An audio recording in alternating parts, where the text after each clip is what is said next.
Hello everyone. इस video में मैं बात करूंगा कीटोजेनिक डाइट के बारे में कि कीटोजेनिक डाइट होती क्या है। तो ये वीडियो मैं दो पार्ट में बनाऊंगा, जिसमें पहले पार्ट में मैं आपको ये बताऊंगा कि कीटोजेनिक डाइट क्या है, इसमें हमारी बॉडी में क्या इफ़ेक्ट पड़ता है, इस पे क्या हमें डाइट में इंक्लूड करना चाहिए, कौन सी चीज़ें नहीं इंक्लूड करनी चाहिए। और सेकंड पार्ट में मैं बताऊंगा आपको एक सिंपल सा कीटोजेनिक मील प्लान कि हमें एक ईजी सा आसान सा एक कीटोजेनिक मील प्लान कैसे तैयार करना चाहिए। तो चलिए दोस्तों शुरू करते हैं इस वीडियो को। तो आज की इस वीडियो में मैं पार्ट 1 में आपको बताऊंगा कि कीटोजेनिक डाइट होती क्या है और इसलिए हमारी बॉडी को कैसे इफ़ेक्ट करती है। तो चलिए दोस्तों शुरू करते हैं। पहले कीटोजेनिक डाइट होती क्या है। ये कीटोजेनिक डाइट एक मेथड है ईटिंग का सर्टेन फूड्स को या उनके कॉम्बिनेशंस को जिस पे हमारी बॉडी कीटोन्स पे रन करती है। तो ये कीटोन्स क्या होते हैं? ये कीटोन्स वो सब्सटेंस है जब हमारी बॉडी में फ़ैट बर्न होता है तो वो कीटोन्स में कन्वर्ट हो जाता है। और ये जो कीटोन्स होते हैं वो एक बहुत ही हेल्दियर सब्सटेंस होते हैं हमारी बॉडी में। बहुत ही हेल्दियर एनर्जी फ्यूल होता है जो कि बहुत अच्छा होता है ग्लूकोज से, जो नॉर्मल हम बर्न करते हैं हमारी बॉडी में जब हम शुगर कंज्यूम करते हैं। तो ये जो सब्सटेंस है कीटोन, ये बहुत ज़्यादा एफिशिएंट है और हमारी बॉडी में बहुत सारा अमाउंट में स्टोर्ड फैट होता है rather than very high amounts of stored carbohydrates. तो अब मैं आपको बताऊंगा कि क्या एडवांटेज है कीटोजेनिक डाइट का बाकी अदर डाइट से। एक नॉर्मल पर्सन की जो हंगर होती है वो ख़त्म हो जाती है और जितनी भी उसको क्रेविंग्स हो रही होती हैं कार्बोहाइड्रेट्स की, वो भी गायब हो जाती हैं एक लॉन्ग टर्म बेसिस से। इसका कारण क्या है? क्योंकि एक नॉर्मल पर्सन की बॉडी में 95,000 से लेकर 100,000 कैलोरीज होती हैं स्टोर्ड फैट की, जबकि सिर्फ 1700 कैलोरीज होती हैं स्टोर्ड कार्बोहाइड्रेट की, यानी कि ग्लूकोज की।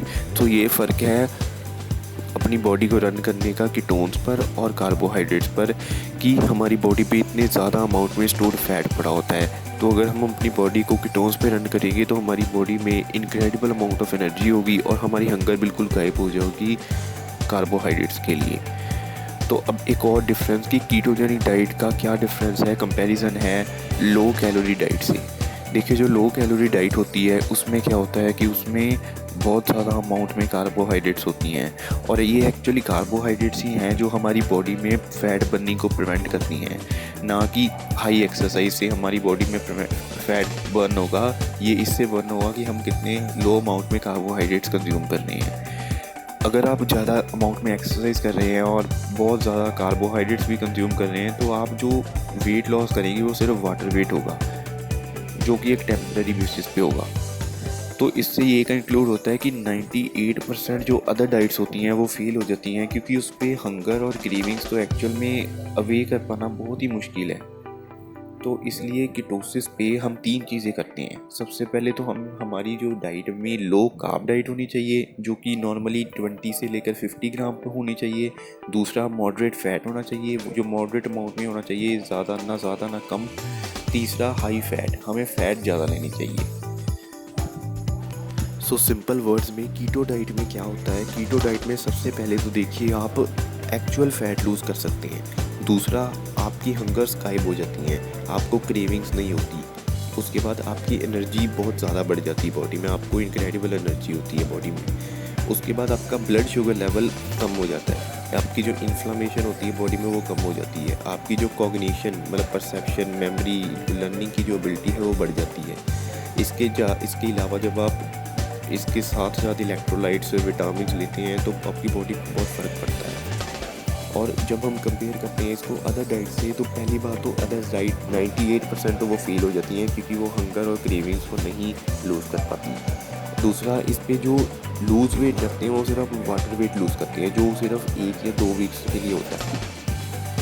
इसके साथ साथ एक्सरसाइज करने से भी ये बहुत ही कम से कम 10 से 15% ही कंट्रीब्यूट करती हैं वेट लॉस में, जिससे वेट लॉस नहीं हो पाता। और उसके बाद क्रेविंग्स और हंगर हमेशा चलती रहती है हमारी बॉडी में।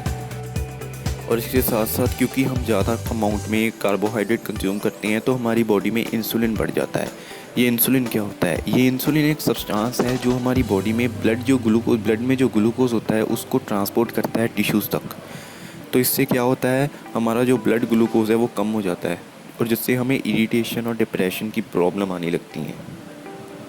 तो अब मैं आपको बताऊंगा कि कीटोजेनिक डाइट हमारी बॉडी को अफेक्ट कैसे करती हैं। सबसे पहले तो जो कीटोजेनिक डाइट होती है वो लो कार्बोहाइड्रेट पे बेस होती हैं। जब हम लो कार्बोहाइड्रेट कंज्यूम करते हैं तो क्या होता है, हमारी बॉडी में जो इंसुलिन का लेवल होता है वो कम हो जाता है।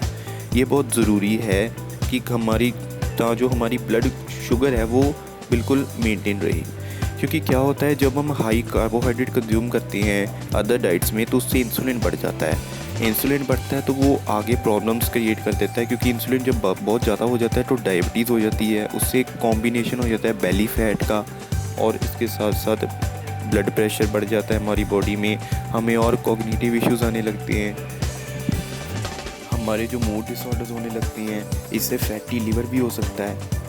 तो अब मैं बात करता हूँ कि कीटोजेनिक डाइट की एक नॉर्मल मील में हमें क्या क्या कंज्यूम करना चाहिए, कौन से फूड कंज्यूम करने चाहिए। देखिए, सबसे पहले तो आप इमेजिन करिए कि आपके पास जो एक प्लेट है उसमें आपको 5% कार्बोहाइड्रेट्स लेने हैं, 20 से 25% प्रोटीन्स लेने हैं और 65 से 70% आपको फैट्स लेने हैं। ये जो आपका कार्बोहाइड्रेट्स का लेवल होगा वो होगा 20 से लेकर 50 ग्राम के बीच भी, और जो आपका प्रोटीन का लेवल होगा वो 2 से लेकर 6 आउंसेस पर मील के बीच में होगा, और जो आपका फैट का लेवल सबसे ज़्यादा होगा।